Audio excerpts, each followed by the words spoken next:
Mengapa seseorang memilih salah bersama daripada benar tapi sendirian?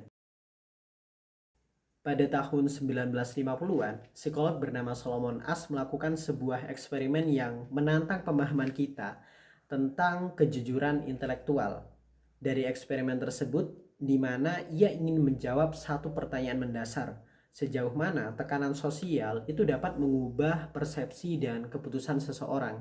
Hasilnya mengungkapkan bahwa manusia seringkali bersedia mengabaikan bukti nyata di depan mata mereka sendiri hanya untuk menyelaraskan diri dengan konsensus kelompok.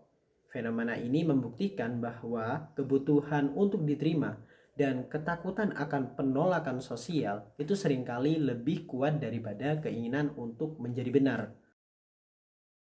Eksperimen ini dilakukan dalam sebuah ruangan yang terdapat satu peserta asli yang dikelilingi oleh 7 aktor yang menyamar sebagai peserta. Kemudian mereka diberikan tugas visual. Peserta diperlihatkan 2 kartu. Kartu pertama itu berisi 1 garis standar dan kartu kedua itu berisi 3 garis pembanding antara A, B, dan C. Tugas dari peserta adalah memilih garis mana dari kartu kedua yang sama panjangnya dengan garis standar di kartu pertama. Kemudian, tugas para aktor adalah sengaja memberikan jawaban yang salah secara kompak. Peserta asli ditempatkan di posisi terakhir atau hampir akhir untuk memberikan jawabannya, sehingga ia harus mendengar semua jawaban salah tersebut sebelum menyuarakan pendapatnya sendiri. Data yang dihasilkan dari eksperimen AS ini menunjukkan bahwa 75% peserta setidaknya satu kali melakukan konformitas. Mereka mengikuti jawaban salah dari kelompok. Dan hanya 25% peserta yang memiliki integritas untuk tetap pada pengamatannya dan pendapatnya tanpa mengikuti pengaruh kelompok. Kemudian, melalui wawancara setelah eksperimen, terungkap 2 alasan mengapa seseorang melakukan konformitas. Yang pertama adalah pengaruh normatif. Peserta tahu kalau kelompok itu salah, tetapi mereka takut dianggap aneh atau dikucilkan karena berbeda dari kelompoknya. Yang kedua adalah pengaruh informasional, di mana peserta mulai meragukan penglihatan mereka sendiri dan berpikir bahwa mungkin kelompok tersebut memiliki informasi atau persepsi yang lebih akurat dan tepat. Tingkat konformitas tidak selalu konstan, tetapi dipengaruhi oleh situasi. Faktor pertama yang mempengaruhi konformitas adalah ukuran kelompok, di mana tekanan meningkat drastis pada saat kelompok mencapai 3-4 orang. Namun setelah itu, penambahan orang tidak memberikan pengaruh signifikan.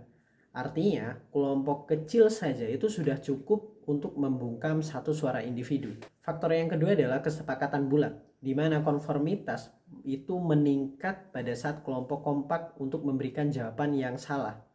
Namun, jika ada satu saja rekan yang membelot dan memberikan jawaban benar, maka tingkat konformitas turun drastis hingga 5-10%. Ini menunjukkan bahwa kita hanya butuh sekutu, bahkan itu satu, untuk merasa diri kita berani.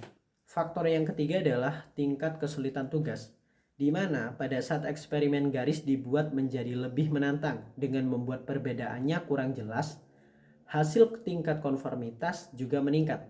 Hal ini menunjukkan bahwa seseorang akan cenderung mengandalkan pendapat orang lain ketika mereka merasa tidak yakin tentang penilaian mereka sendiri. Dan faktor yang keempat adalah jawaban privasi. Pada saat jawaban diminta secara tertulis dan rahasia, tingkat konformitas menurun tajam. Hal ini membuktikan bahwa tekanan sosial seringkali hanya mengubah perilaku kita di luar, bukan keyakinan kita di dalam diri. Keinginan untuk mengikuti kelompok adalah mekanisme pertahanan sosial yang manusiawi. Eksperimen AS menunjukkan bahwa banyak orang memilih salah yang aman daripada berbeda yang beresiko. Ini bukan karena mereka tidak mampu melihat kebenaran, tetapi karena beban psikologis dari penolakan sosial seringkali terasa lebih berat daripada beban sebuah kesalahan teknis. Eksperimen ini memberikan kita pemahaman bahwa jika semua orang hanya mengikuti arus tanpa bertanya, maka kesalahan nyata bisa dianggap sebagai kebenaran hanya karena disepakati banyak orang.